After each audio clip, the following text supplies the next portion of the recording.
Good afternoon, everyone. This is Pinehurst Mayor John Strickland. I'm calling together a special meeting for the purpose of hearing from our staff and our consultant design collective on the small area plans, which we have had underway for several months. Jeff Sanborn, would you wish to make any introductory comments? Otherwise, we'll go to Darren to start, I think, and then on to the consultant. That's Darren. Thank you. All right. Thank you. Thank you for attending the meeting tonight. What we're here to talk about tonight is kind of a recap of where we are in the process of the planning process, and it recaps kind of the public engagement that we've heard through the public workshop that we held last month. We had those individual stakeholder interviews. We've had some surveys, and the design consultant, the consultant has reviewed some of the background material. All of this material, all the background material, the comp plan, the new core master plan, and the various other plans, as well as the public engagement. What that has done is it leads to the next phase of the process, which is really where the hardcore planning work happens, where we start concepting diagrams, land use plans, things like that for these areas. So what Design Collective is doing is taking all that previous engagement data or previous information and engagement, is going to be utilizing that to go into the next phase of the project. And what Cecily Bedwell from Design Collective, she's going to go over a little bit of the document, the public workshop summary document, give you a little status of where we are and where we're going in the process. So Cecily, I'm going to kick it over to you to pick it up from here. Great. Thank you, Darren, and thank you, Mr. Mayor. And it's good to see everyone here, although still virtually. It's great to see all the members of council. So what I'd like to do this evening, is share with you multiple documents. I'll just go through them briefly, and then we'll start at number one. The first is the Public Workshop 1 summary, and that is the summary of all the input we received through Public Workshop 1. I'll also then move on to the exit survey for Workshop 1 and talk through some things that we've discussed with Darren, Natalie, and others on how we might vary some of the approaches for Public Workshop 2. I'll then show you a preview of some of the work that we've been doing that leads into this next phase, phase 2 of our work, and share with you some diagrams that we've been working on that set the stage for the more detailed plans that Darren just mentioned. I will then share with you a little bit of the structure of the reports. As you know, we have 4 documents, main documents to produce that are under Design Collective's umbrella, and those are the small area plan for Village Place, the small area plan for Pinehurst South, the form-based code for Village Place, the form-based code for Pinehurst South. So those documents, we are starting the report. So I just wanted to share with you some of the overall structure of those before we start infilling much of the content. So that is what I'd like to do today, as well as potentially, if we have time, is talk through, and Darren shakes his head yes, is potential dates for the second workshop. Any questions before I start diving in? Sounds good. Okay, and then please interrupt me as you need to go through, ask questions as I go through. So we're looking at now on the screen, and I believe you had an advanced copy of this, the Public Workshop 1 summary. The first content page of which is really just an overview of the process. So it talks about what led it up to that point, and how that how that virtual workshop was structured.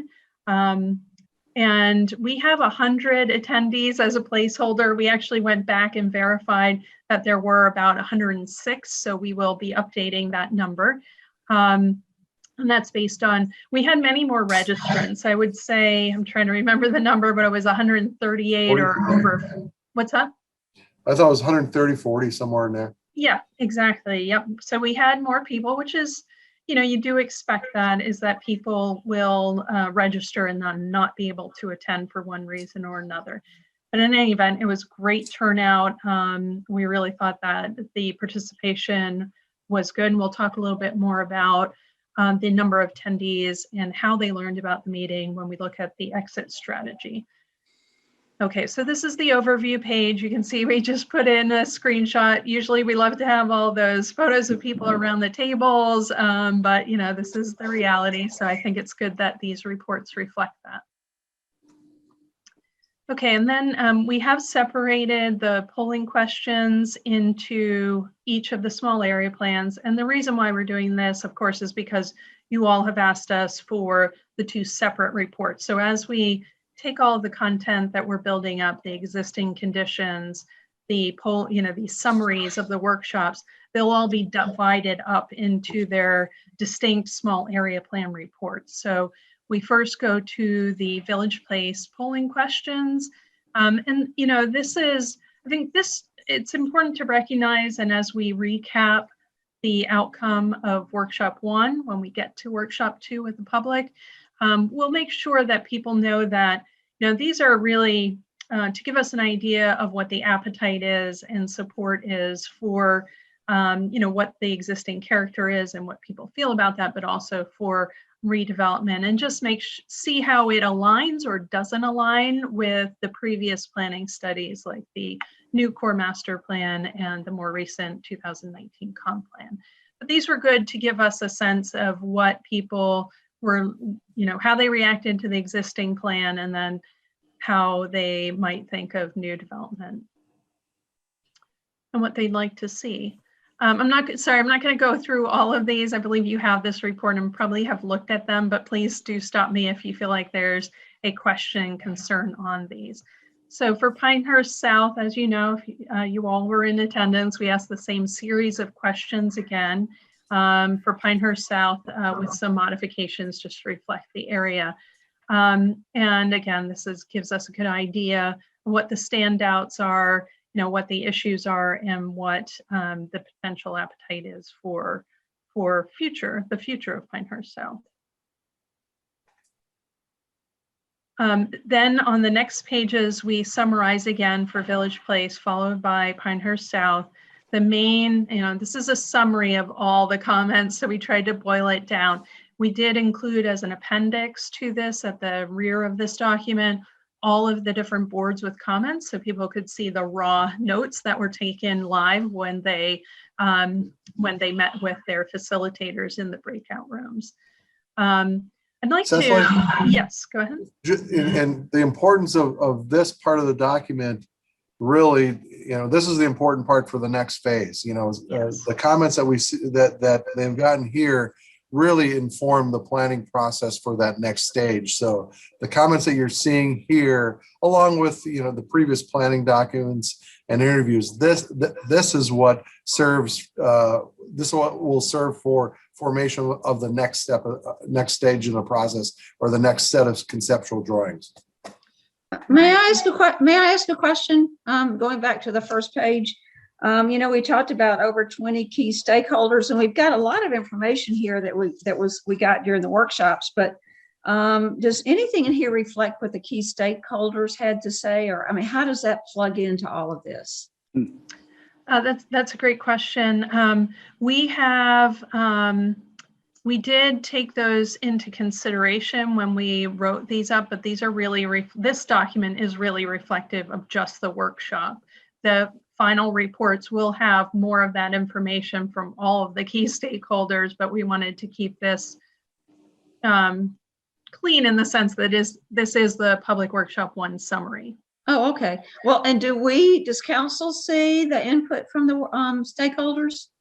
So we do not typically share all of our notes. They are set up, as you know, and having attended them, that there was a one-on-one. So we don't usually publish our notes from those individual stakeholder meetings, but we summarize that and weigh it against also what we've heard in the workshop. So it's a layered process as we get input, but typically we don't publish those because they are, we do set those up as the one-on-one closed door sessions. Okay. Thank you. I guess the follow-up on that, though, shouldn't that impact this next phase? Oh, it absolutely does. Yes, Kevin. We take all of that input, and as we proceed, and I'll share with you some of those input points as we look at the concept plan diagrams that I'll share with you.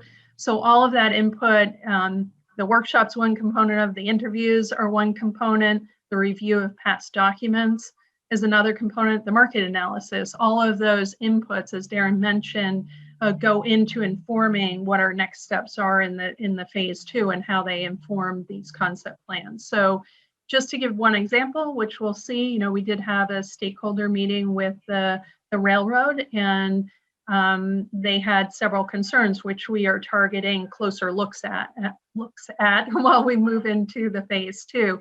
And those include taking a particular look at the Blake Boulevard NC5 connection. They have the concern about people stopping in between the rail and NC5. There's a confluence of roadways, the stop bars, one's barely visible. In any event, they have a lot of concerns due to safety in that location, as well as all, their input, but also all the other multimodal inputs, right? We need that intersection to work for vehicles, for pedestrians, for golf carts, for cyclists. So we targeted that particular intersection, for example, in this next phase to take a closer look at how that might be improved. Similar, same stakeholder, they mentioned about the train. They would like to expand the number of cars. In order to do that, they have an issue with Arnett Street and would like to see Olivia as the alternative. I know that's come up in previous studies and in our initial meetings with planning staff as well. So that's another location that we're looking at. So all of those inputs are weighed and set the path forward for us to look at the various elements of the concept plans moving forward. I had a question also about the public workshop comments, because reading through them, a lot of them are 180 degrees contradictory. So, Rattlesnake One Trail. another and some to the comp plan. Yes, Jane. Yeah. Rattlesnake Trail, for example, some people want it to be an enhanced gateway from 211 right into the village center, and other people don't want that at all. They want a break between Rattlesnake Trail, which is oriented to 211, and having the village center be quite separate. So, that's all the way through there. And then there are some really kind of random comments in there. It seems to me like somebody who thinks it would be a good idea to put big box stores on Route 5. Well, I don't know how many people think that, but Yes. So to what extent really are we quote unquote relying on this? I mean, I guess it's interesting to look at, but I don't see how this is the basis for anything. Yeah, so I would say, right, and I think that's a good point. So this is not, we are not relying on this one source of input, and nor, I hate to break it to any of the stakeholders, and we'll make this clear, this is not a democratic process. This is not, this plan is not, the intent of our job is not to make everyone happy. Although we would love to do that, we recognize that that's not what we're assigned to do. Our assignment is to create a balanced plan that weighs all of the inputs, all of the ones I've just mentioned, and then some, understand what a good path forward is that, isn't detrimental to the village, to the transportation aspects, is reflective of the market and realities and others. So not all, although you see some of these comments that may suggest some outliers, those are good for us to know, but they don't mean that they're going to direct the progress forward. We look at all the inputs and weigh that with all of the existing conditions, the market analysis, and we might test an idea if it's meets all of those parameters, but we're not going just one person might have an interest in big box stores. That certainly was not the prevailing input that we got. Thank you. Mhm. And just one other aspect I should have mentioned is, of course, the historic planning that Olmsted with Manning had done also weighs in, and that's an important aspect that I didn't. So the history of this place is also one of our drivers. So I look at it as a multi-layered approach and multiple drivers that we all have to balance, meaning the design team, the consultant team has to balance to give you what we consider is the best balanced plan and path forward for the village. And we'll debate and we can argue points, but that's our charge. I like that explanation. Thank you. Okay. So I'm gonna, I don't know if I'll stop here and just ask, do you all want me to go through this? Do you feel like you've read through it and want to ask any particular questions, or do you want me to just roll through this and then we can return to the specific comments if needed? Just roll. I agree. Roll. Okay, great. And please, if you have any, if there's any particular wording, that's, we don't want to change the words that people said. Obviously, what's on those boards that was recorded, we want to preserve that. But in the summary section, if there are any bits of language that you think should be edited, revised, please let us know through Darren and we'll take a look at it. Okay. Cicely, this may go to what Jane said. Like, as I was reading through these, and I put yes by a lot, and some I go, that's too dense, let's don't do that. So there's some things I really like, some things that I thought, no, that's not. I don't know how you want to hear our comments on each of these specific points in your summaries. Well, we can. I don't know that we need your, again, if you have, we will balance all the different inputs. So we don't need, if there's a red flag that stands out to you that says, oh no, this conflicts with the 2019 vision, is completely alien, and we as council would not support it, that's fine. If it's, we have interviewed all of you, so not that we know exactly what you're thinking, but we have received your input. So you don't need to let us know if there's a particular point that you disagree with. If there's language that you want changed, if there's something that's a flag overall because the village doesn't want to, just an example, the open space in Pinehurst South, there was an appetite for that. We saw that as one of the comments. People reacted to the fact that there isn't any within the area. Been talking with planning staff, and we'd love to get your opinion on this as well. There may not be a need to have a huge amount of park space because just beyond the perimeter of the study area, there is the harness track, there is the park that's west of NC5, and it may be more connections to that, as well as some smaller amounts of open space within developments rather than a new park space. So that type of thing, you can certainly give us feedback on, but don't feel like you have to go point by point, Lydia. Okay, thanks. Have you already got an idea of what you want to put in these places?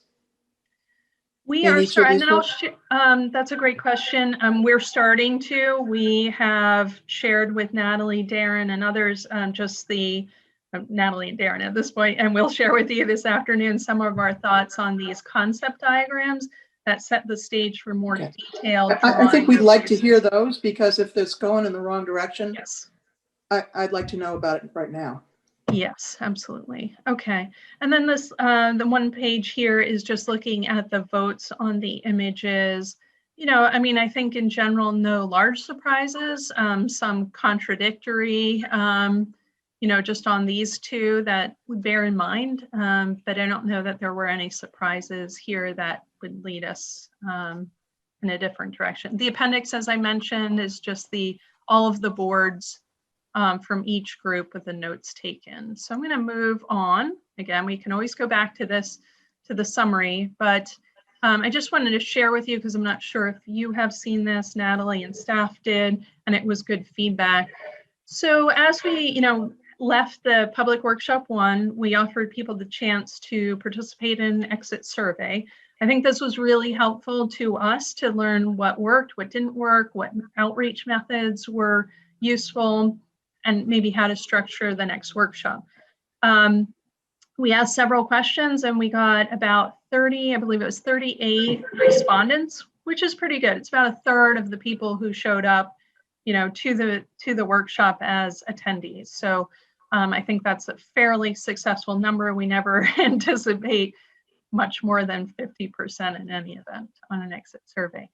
So the first question, how did you first learn about the workshop? This was our tester question, mainly for the planning staff and the outreach methods to see what worked. And as you can see, the PSA was great. That was the prime, but a lot of different ways people learned about the workshop. So I think this just suggests the next workshop, we should follow the same path. And maybe the one thing we can do to improve is make sure the e-newsletter to schools and parents gets out maybe a little sooner or is repeated.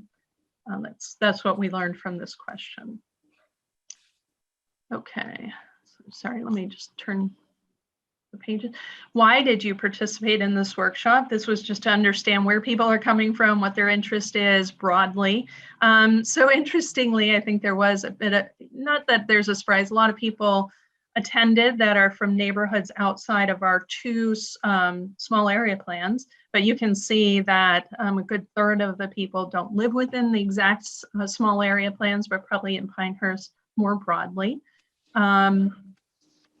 So no surprises here, but a pretty good distribution between I live in one, I don't live, work, or play in one, but it's of interest to me. I care about these two small areas. I frequent businesses, I play or recreate, and I think the Rassy Wicker Park and some of those other facilities drew up the numbers there. Sorry, turn here. What aspect of the workshop was most valuable to you? No surprise, we knew the breakout rooms were going to be the big hit. They're the interactive portion. But interestingly, a lot of people learned, learned from the presentation that was valuable. The polling questions we'll talk about a little bit more mixed bag, and we can see that in some of the comments as we move forward. There were some open-end comments at the end. What aspect was least valuable to you? I think most people appreciated the content because the majority of folks, or close to the majority, said none of the above, so they were all valuable. Or there was a three-way tie between the introduction, the presentation, and the polling question. So I'd say that's good. The logistics were well executed. The vast majority agreed or somewhat agreed with that statement. So good.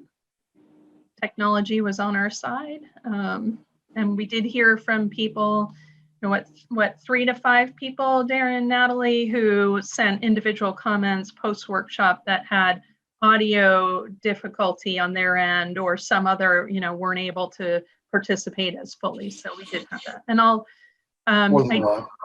What's that? It wasn't a lot, you're correct. Yeah.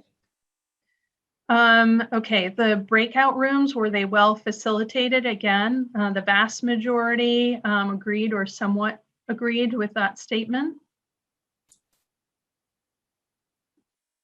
Oh, sorry, I must have, okay, I think my screen share just went out. Let me redo that. Okay, everybody can see that again? Yes. Okay, Yes. sorry to move this one toolbar away from my page.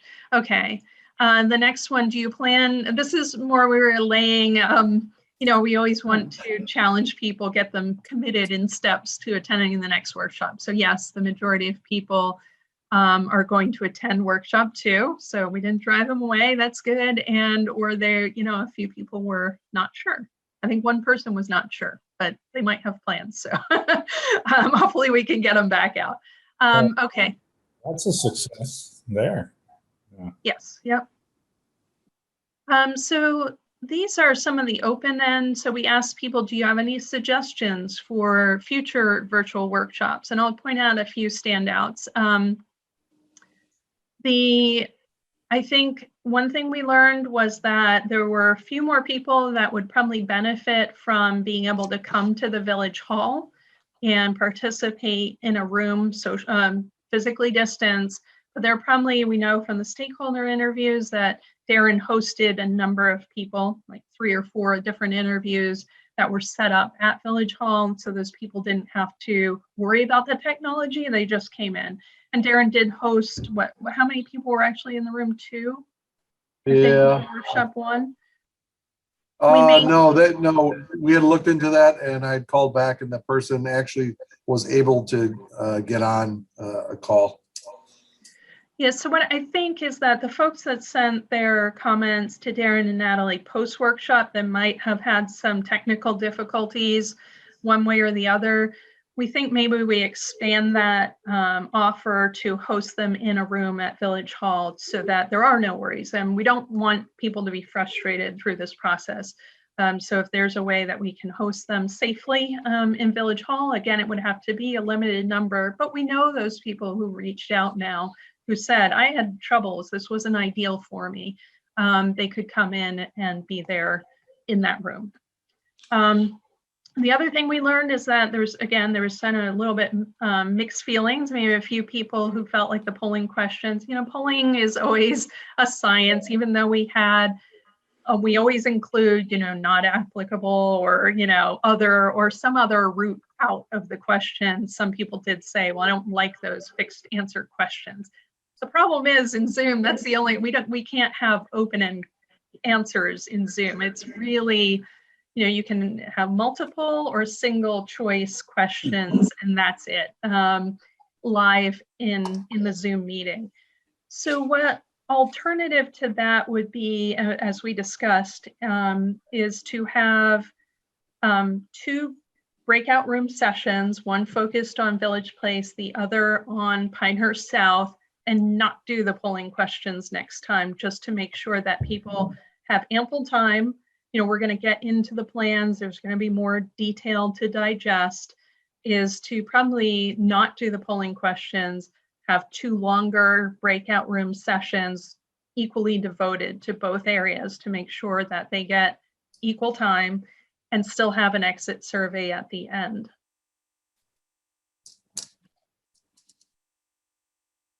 Any thoughts on that before I move on? I think it was the limited options. You have to limit the options, but people couldn't articulate the option they wanted. I know, yeah, it is frustrating, right? But we were hoping, I think we said this, like if you don't see an answer there that suits you, please make sure you relay that to the facilitator in the breakout room. But that's what the tool that we had to work with. What I'm saying is that if there was a longer set of options, maybe you could have accommodated, if it was 10 instead of 5, I don't know. Yeah, that's a good point. We could have extended that. Agreed. Any thoughts on that approach for public workshop 2, though? Just avoiding, having a longer.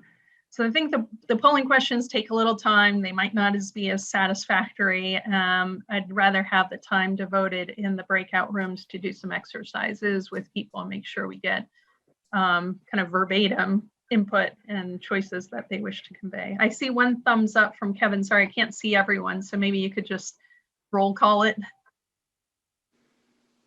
You want us to kind of vote on having fewer or lesser questions, Cecily? Is that the idea? No, just if anyone, just if people agree with that approach to public workshop 2, say aye, and if not, just let me know if you have other ideas. And I think got to repeat it.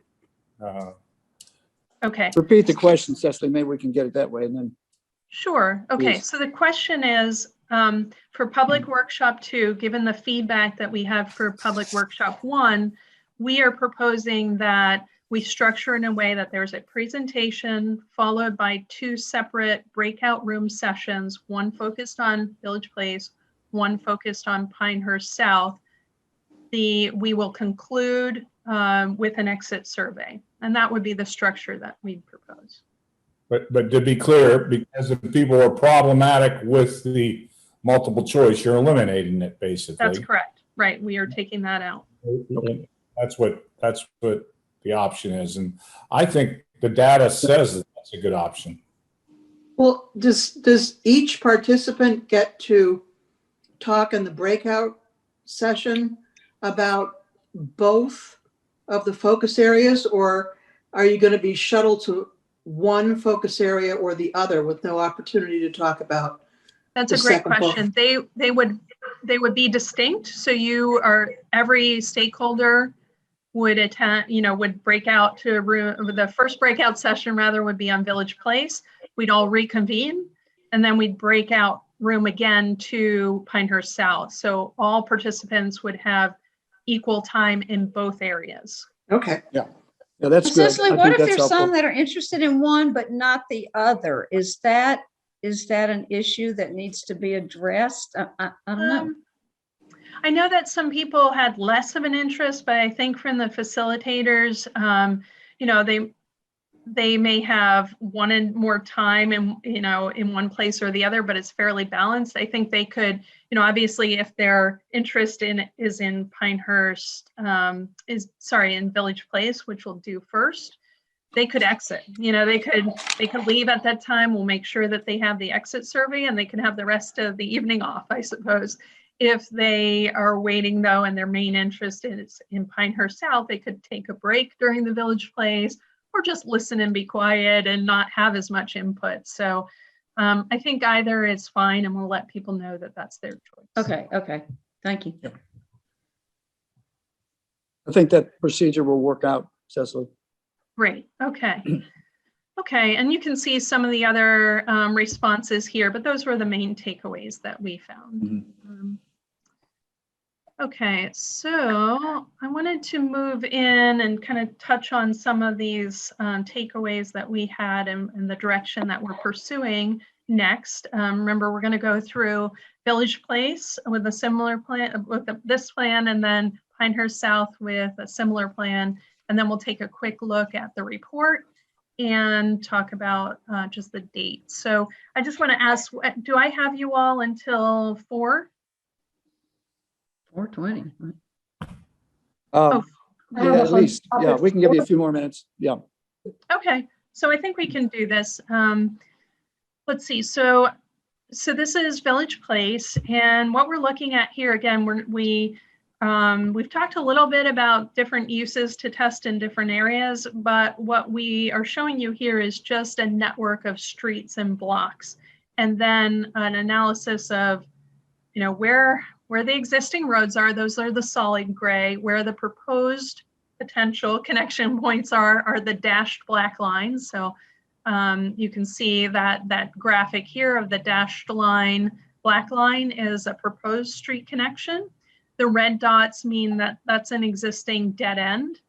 So you can see those here through this area south of McCaskill. There are several dead end points near the brewery, Spur Road, off of Community. So when we look at this, we want to say, okay, as I mentioned, what is the historic fabric that we're building off of? There obviously was a strong desire from the 2019 plan, and even before, confirmed in Public Workshop 1, that there's a desire to emulate the character of the village center in this area south of McCaskill. However, we want to respect what's there, and we don't want to drain the energy from village core businesses. We may look at, that there's office on the ground floor and that may want to relocate here, but we don't want to drain away the activity and vibrancy. We want to build off of it, respect it. And we have some latitude with the Pinehurst Brewery, the aesthetic of that people seem to enjoy, that we can maybe start to differ. The other thing to look at here is, as we know, the service area. And again, there seems to be an appetite from all those different inputs of talking with the village in the early interviews, as well as the comp plan and other inputs. There looks like now might be the time to actually pull the trigger on relocating the service area. And so we would like to take a look at this area of potentially connecting some streets through. However, we, as the consultants, planning consultants, do not think a direct connection from Rattlesnake through. And this obviously cuts off, but as you know the village well, even if Rattlesnake comes through, there was a look at doing a roundabout where that black circle is here that I'm indicating with my cursor. We don't think, that connection would be the most appropriate and reflective of the Olmsted plan that we think. And we can take a look at that. And we talked to Darren about potentially doing an alternative. Let me just annotate here. Give me just one moment. So we did talk about an alternative that would roughly keep this and potentially, there's a business here. So, do this potentially with something going on there. This was looked at. We are not as strong advocates of that. We actually prefer a little bit more circuitous approach through this area. The main concern that we heard that we would like to solve for is that people migrate from 211, come down Woods Road or Medlin, Kelly to circumnavigate the hole in the donut to get to the village core.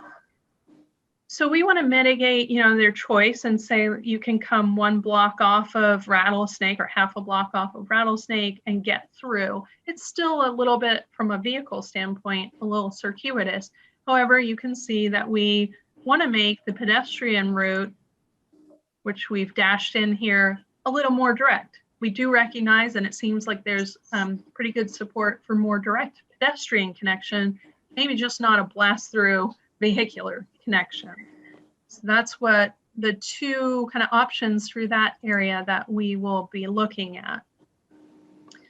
You can see that we've tried to bend the roads a little bit, make them that more circuitous, curvilinear to reflect the Olmsted plan, triangulated intersections at points to try to reflect that. So I'll pause there. Sorry, I tend to just keep talking. You're good. Okay. The other thing we're indicating, and please jump in, I'll just keep the ball rolling. We're trying to start to indicate locations by the yellow asterisks of proposed prominent buildings or, signature buildings. And this is our kind of first step that when we write the form-based code criteria, there might be higher level of standards for those buildings that terminate a vista, end a street, are at a corner.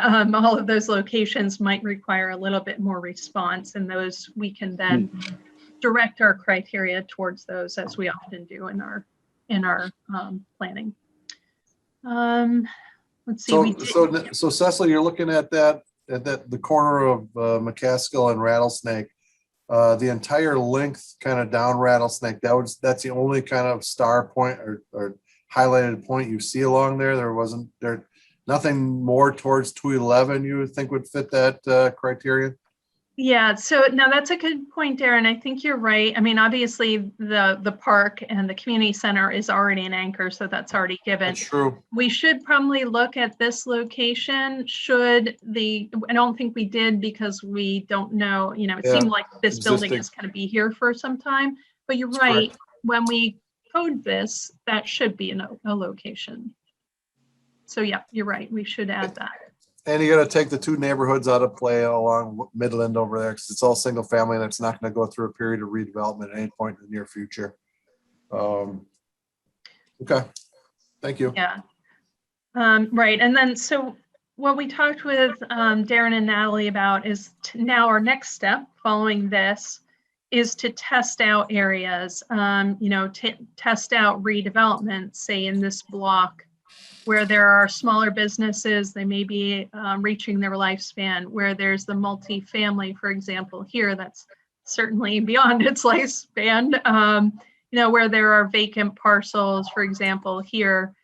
Sorry for my drawing ability on screen, I'm just doing this with my mouse, but I think it's good to convey where I'm talking about. So we will start testing different combinations of program and summarizing those. We will then be running those through Ramey Kemp to talk with us about how what the traffic impacts are and the other multimodal connections. Are they working? Do they have other suggestions? I should say that between the workshop one and generating these, we had several team work sessions, one with Design Collective only, then with Raimi Kemp added in to walk through these and to study various areas. We also gave input on the plans for the sidewalk additions along this portion of Rattlesnake, along Cannon and Woods Road. So we did circulate information back or comments back to Darren and Natalie from the McGill plan for those areas, because we understand that's concurrent and needs to happen quickly.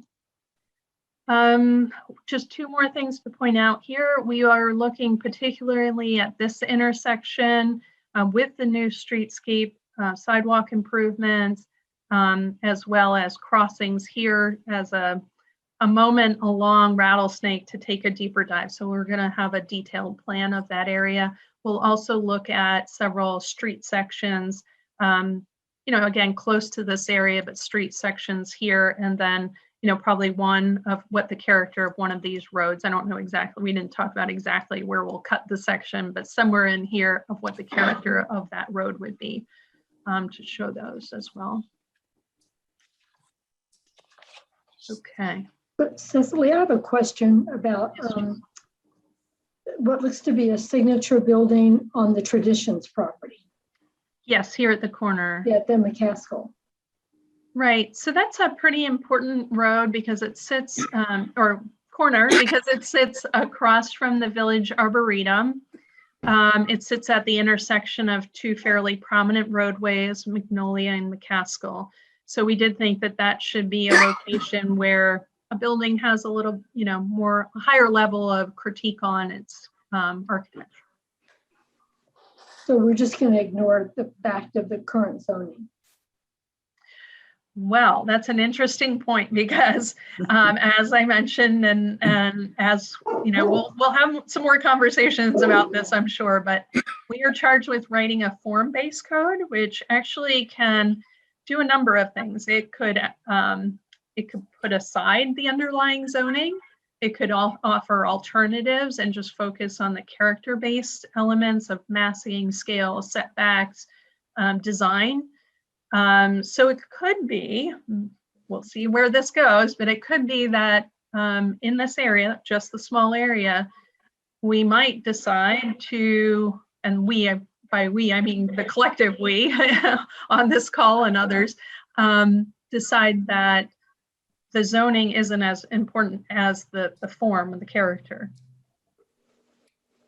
Yeah, I'd almost rather change the building that's on the other corner, I mean, rehab that. So, but anyway, it's interesting. Thank you. Mm-hmm. And the signature, just to note, the signature asterisk is not for, it doesn't signify what the use is. It signifies the architecture design detailing of that building. And it might require a tower element or a corner element or some other way to reflect that this is an important intersection or the terminus of a street.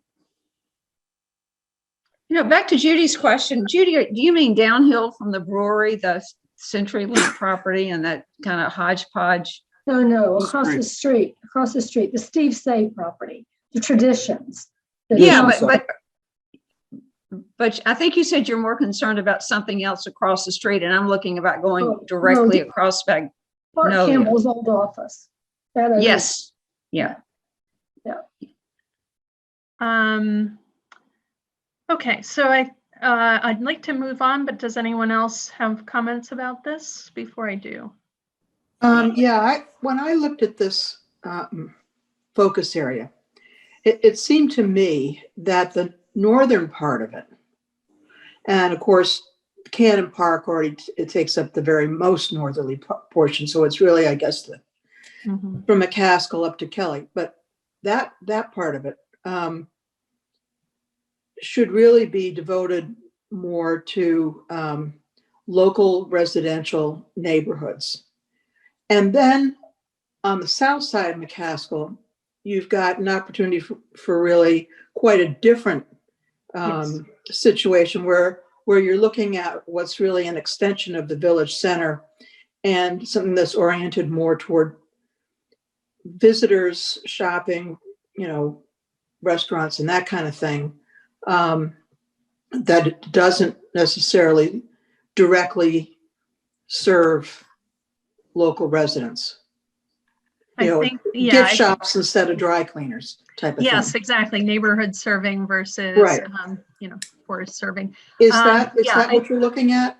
I do think that is generally how it will split McCaskill. And I even think, where people were fairly firm, even the architectural character, not just uses as you just described, but the architectural character needs to emulate the village center, whereas north of McCaskill, there might be a little bit more liberty. I mean, obviously part of this is in the historic area as well. So yeah, no, I think that was the prevailing sentiment, not by all, but by most, that would be the case. Neighborhood serving north of McCaskill, and there's probably a transition point just like a half block off McCaskill versus village center, tourist, golf industry centric businesses below. And I'm hoping that you're thinking in terms of keeping a relatively low density rather than to have, stacked urbanistic high density mixed use, which I really don't think we can manage. Yeah. We've already got parking and traffic circulation issues that arise from high density. And I don't think we can take a plan that ups the density even more. Right. So that's a great question that we're still, grappling with as well, that one to two or 1 to 3 question. And I have that in my notes precisely as the summary has that question. I put TBD after it because we really need to take a look at, massing that up. We'll be looking at this in 3D as well. We, again, as I mentioned, we'll come up with a few different program mixes and then have both Melina and Adam from RKA give us some feedback on those relative to what the market is interested in, as well as the traffic impact. So I do think that most, obviously people are very comfortable with the 1 to 2. It's that, where. What do you mean 1 to 2? I don't understand. 1 to 2 stories, sorry, to start out with your point. 1 to 2 stories, everybody's very comfortable with. Are there some locations that would be okay for 3 stories? We're still going to study that, and we'll come to workshop 2 with some options regarding that. I am not interested in high density at all, period. I don't know what the rest of the council feels about that, but I from my point of view, given the fact that we've already got problems from high density, and I'm also not real interested in saying, okay, well, the market wants a whole bunch of, small housing. It doesn't have to be in the center of the village, even if the market thinks they want it. And so that kind of thing, I think what we're trying to do is shape it the way we want it to be and not just respond to a current demand from somebody, Right. Well, So And I'd be hopefully- very careful about that. I'm open to whatever Cecily and her team come up with. I think there are a number of people who would like a little bit higher density housing options in the village and could take advantage of the walkability of our village. But I wouldn't say that, I wouldn't rule out anything at this point. I tell you, I really appreciate the respect you're giving on like this curved streets and not the direct connection. I already feel like you get it. And I really appreciate that. I did want to mention that village center businesses have talked to me and showed concern. What about us? And I said that, you know, part of this is to connect clearly to the village center, and you know, so you know, I think that's not like in your small area plan to deal with the village center, but it does, it is in the minds of a lot of businesses. There's a lot of small area plans going on. How does, you know, but how does it connect to the village center? So. Right. And I mean, we definitely want to be respectful of those businesses. And as I mentioned, not drain them, not, you know, take away their nexus, their vitality by creating another separate center. So that clearly is not the goal. Yeah, we'll have limited, I mean, obviously we're not going to write a form-based code for the village center. We will be limiting our recommendations to the area connection points out to outside, but we are being mindful of what is appropriate that won't compete with the village center or downtown businesses. So, you know, again, our job now is to draw these up and have graphics that people can respond to, so we can hone in on exactly what is the right mix, what is the preferred plan, what is, you know, and the preferred plan, I mean, everything. I mean, you know, the height of buildings, the massing, the uses in certain areas, the streetscape and what that looks like. So our job is to, and we love this job, is to draw so that there's lots that people can react to and really see it visualized in the next meeting.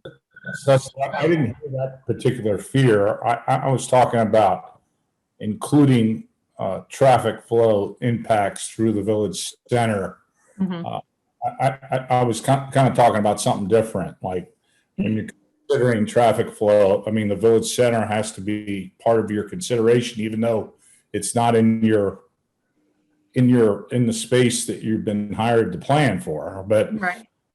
How the traffic flows through the village and how it interacts is, I haven't heard that, you know, people scared of the draining the village. Maybe other people have. Okay. About consideration of the traffic counts that are going on there, as well as in this space. You know, it's just like the elephant in the room that seems to come up in any conversation I have. I'd like to echo what Kevin's saying. He and I've talked about that a little bit. And I know it's not the center of the small area plan, but the impact on the core village, which is what we're trying to take advantage of, in effect, throughout the center part of Pinehurst, is important here. And I think you understand that, Cecily. It seems to be built in, but it's a good point for us all to keep in mind. Mm-hmm. Yes, and you know, as we were talking about with Adam about this at RKNA, we talked about, you know, him doing some diagrams that really like zoom out further, because we've been looking at these for our diagrams recently, but you know, I said, well, for workshop 2, make sure you zoom back out so we can really see the paths of connection. You know, and we've been zooming out and looking at Google Maps and really understanding, you know, if you get to this point, how you move and how you get to the village center. So he'll take a look at that, and we'll make sure that. That's exactly what I mean. I wasn't talking about like the other part. It was more about competition, that. Right? Okay. All right. About the competition. I'm sure it's in the back of people's minds. It's more about, you know, it's one, we want it to be one place, you know, Right. and how can it be one place without considering it, how it connects, you know? So almost, I feel like we should zoom out when we should be looking at this plan and you know, in a bigger perspective. Yeah, we definitely need to show that. Absolutely. Yeah. Quick question. Now that we have a transportation planner on board, will she be able to work with this to assure that the core village is also brought into this plan? Is there some benefit there? Yeah, she'll be part of I mean, there will be benefit because she's looking at the plans and yes, there's definitely a benefit to Well, having I mean, her. and that's an asset we have on board now that we didn't have before. And, we know the concerns of downtown. So I think there's going to be some messaging here that they're definitely a part of this. We've got a transportation planner on board now, and we're working to make sure downtown doesn't suffer from this. Yeah. I think we need to be mindful of Cecily's Time. schedule here, because you want to get into Pinehurst South at least a little bit, don't you? Yes, perfect segue. So I'm gonna jump right on that. Thank you for that. So in Pinehurst South, obviously there's a lot more vacant land. There are probably a lot more points of connectivity to build on here. So again, we see the existing roads as the dark gray, the dead ends noted by the red dots. You also see a blue dot here, and there's actually one I can't see right now, but it's just to the north, which is the current golf cart crossings. We show the rail line here to the east side of NC5.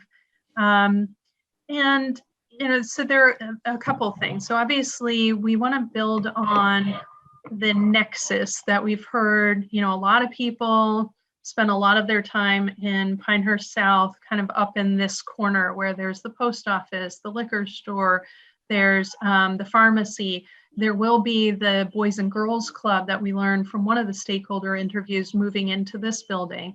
So there's also the Dowd cabin that we discovered.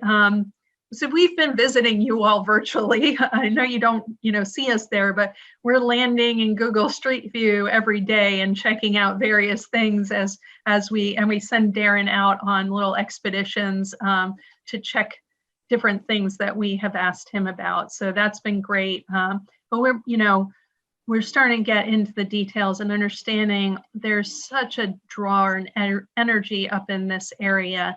And we'd like to really build off of that, creating a new green space here. And again, it's a smaller green space. It's not competing with this. I don't know, Darren and others, if you know the name of this park space, it's Village of Pinehurst Open Space, but I don't think we've discovered the name of it yet. Oh, no, I think we just. It's not named. Yeah, Yeah, it's not named yet, Cecily. Okay, so we'll just leave it as it's labeled. Yeah, it's fine.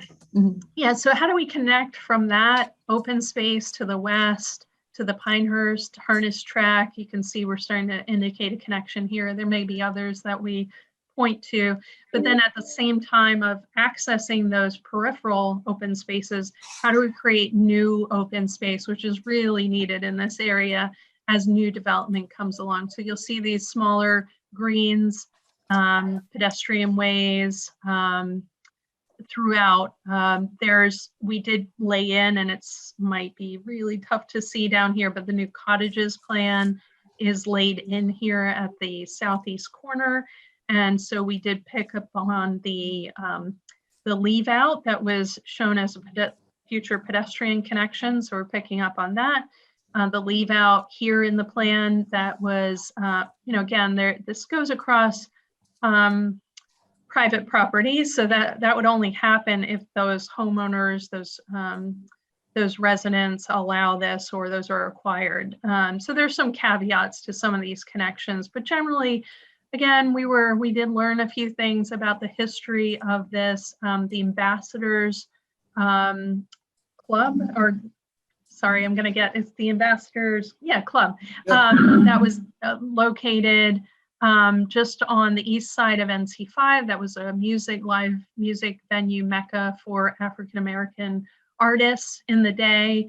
The Jackson Hamlet history, as well as the Dowd Cottage that I mentioned. And then a unique thing was the Chalfont Hotel, which sat kind of proud and prominent in this area of the plan.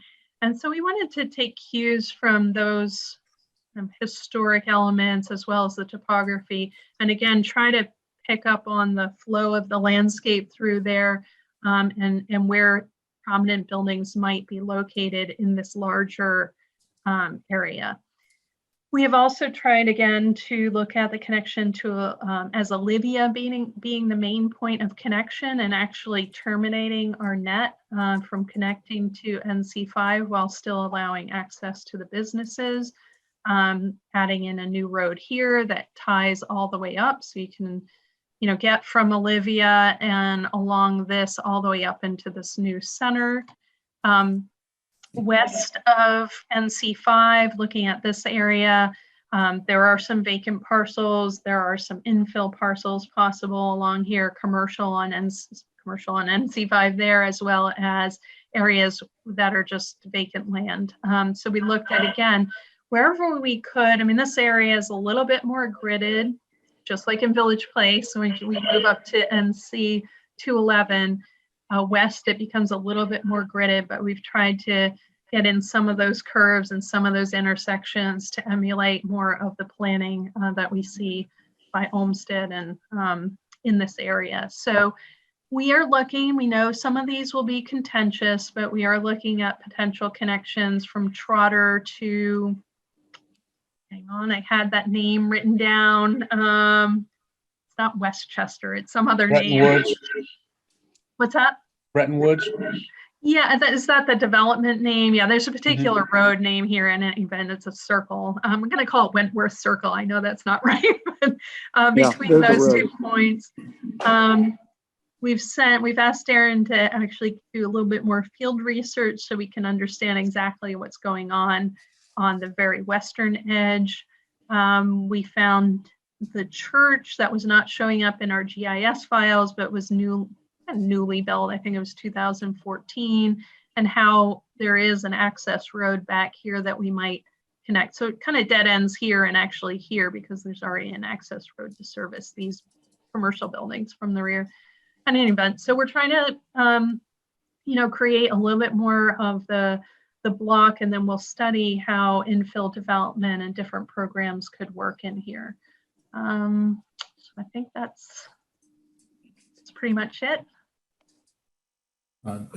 Interesting. I remember that. I was an old folks home for a while. Yes. Where?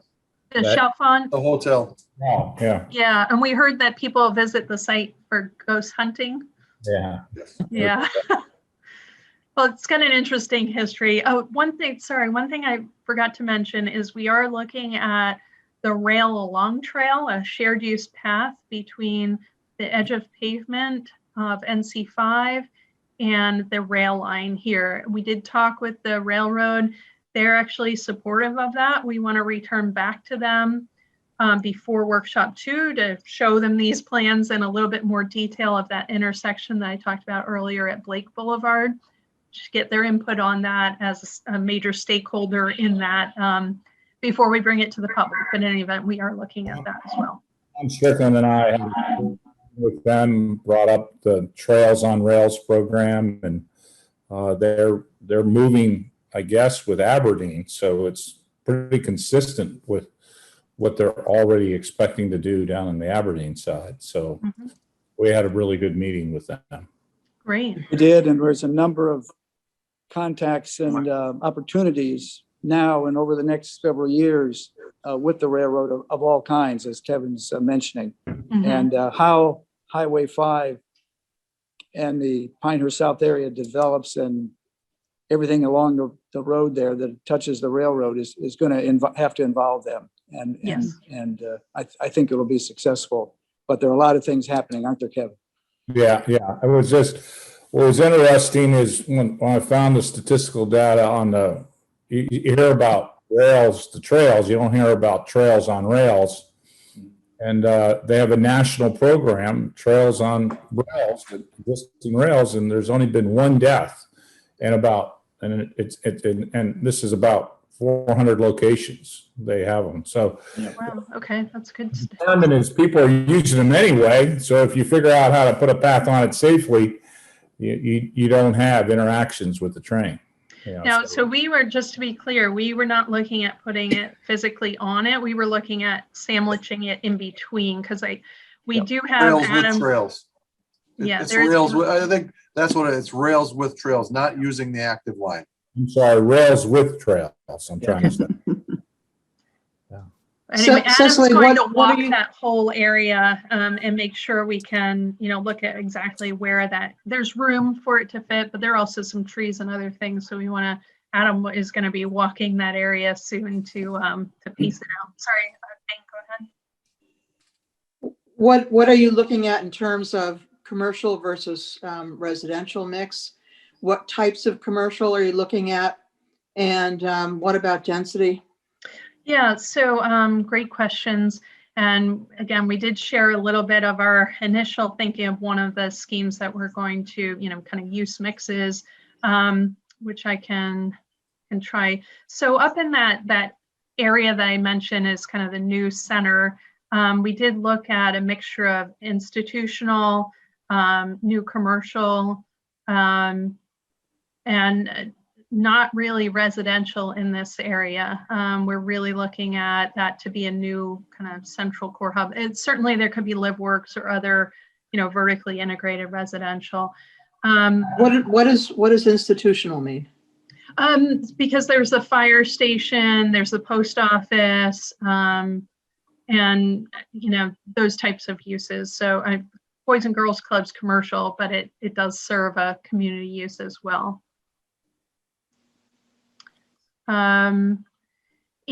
Along Monticello Drive, we talked about this. Again, these are just things we're exploring. We're not fixed on this, but we did think that potentially, since the Quail Haven owns this, and it's already platted, that these are residential, but at some point as we move around Parker Lane, maybe at this point, if there's room, that there could be commercial here. So this might be a transition along Monticello of commercial to residential. What kind of commercial? I'm sorry? What kind of commercial? And I'm asking because Yep. I'm very concerned about traffic generation. Right. I really think we do not want traffic generation.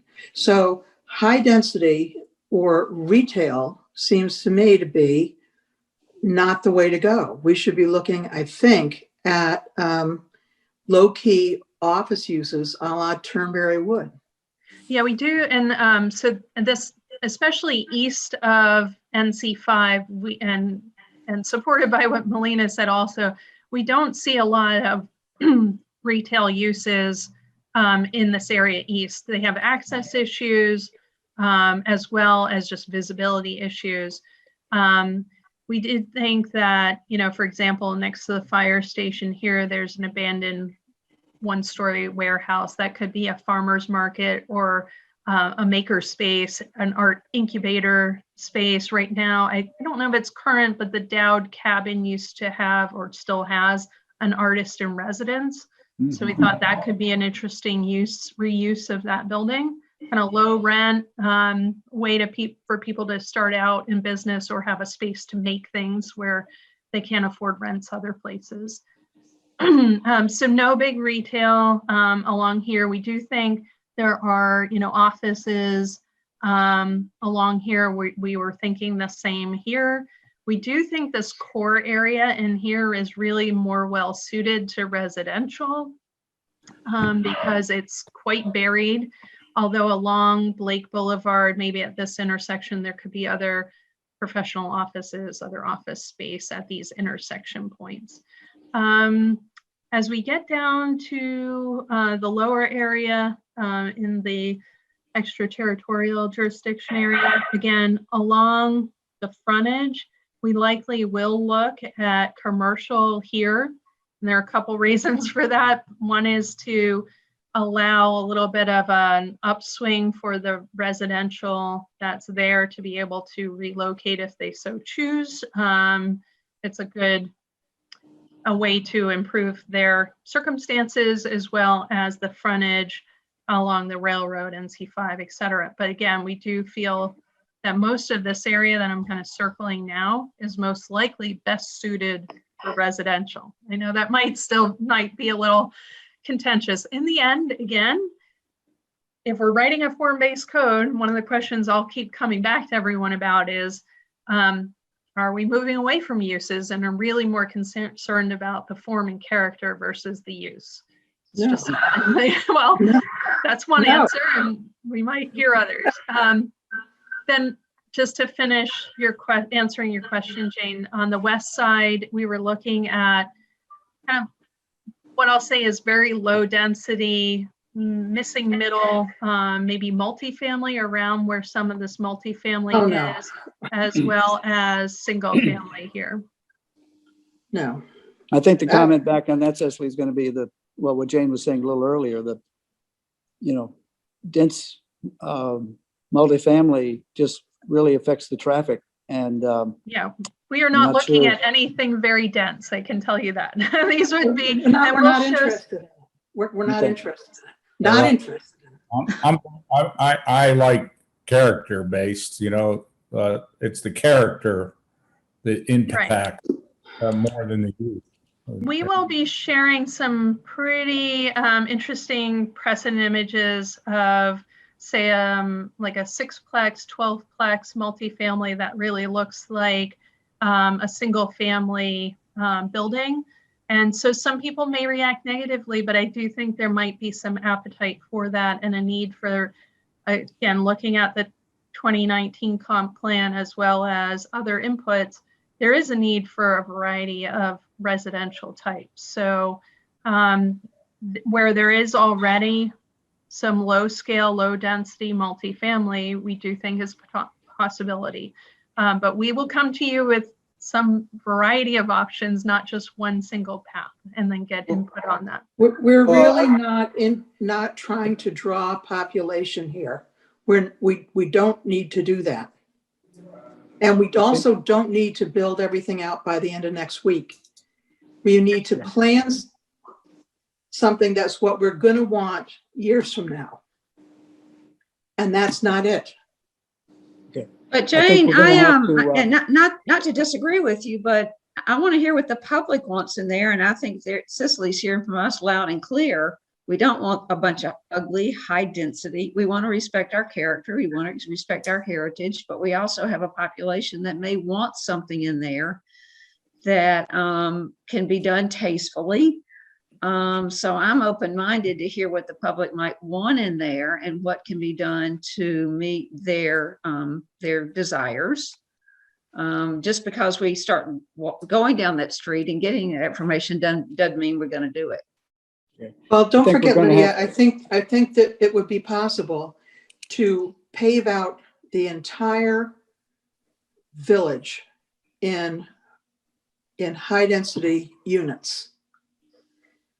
But that's really not what I think I don't think, the direction we want to steer the village. We're talking about Highway 5 right now. I think what I hear, you're respecting what we want to accomplish here and add some character to this that is kind of accidentally happened, make it look like it didn't accidentally happen, that it's purposeful.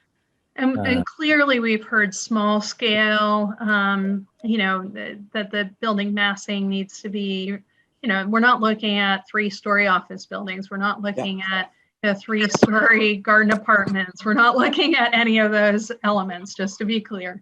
Okay, look, it's after 4:20 and we're going to have to terminate now. Cecily, thank you. I think Yeah, thank any other you. questions Thank you. we'll get This was back to very you helpful. through staff. Thank you very much for this work. And we have our follow-up. So thank you very much. Yeah, This- thank you very much for your time. I appreciate it. thank you. Can I ask you, Cicely, one person, there were stakeholder, him at the printer, and they, could anybody follow up with her? Did anybody Sorry. follow up with? What was her name? Well, let's direct that to Darren and they can work that out. We really need. Kim Gilly. Okay, Close thank you. down All right. here. Thank you all. Okay. Good night. Thank you.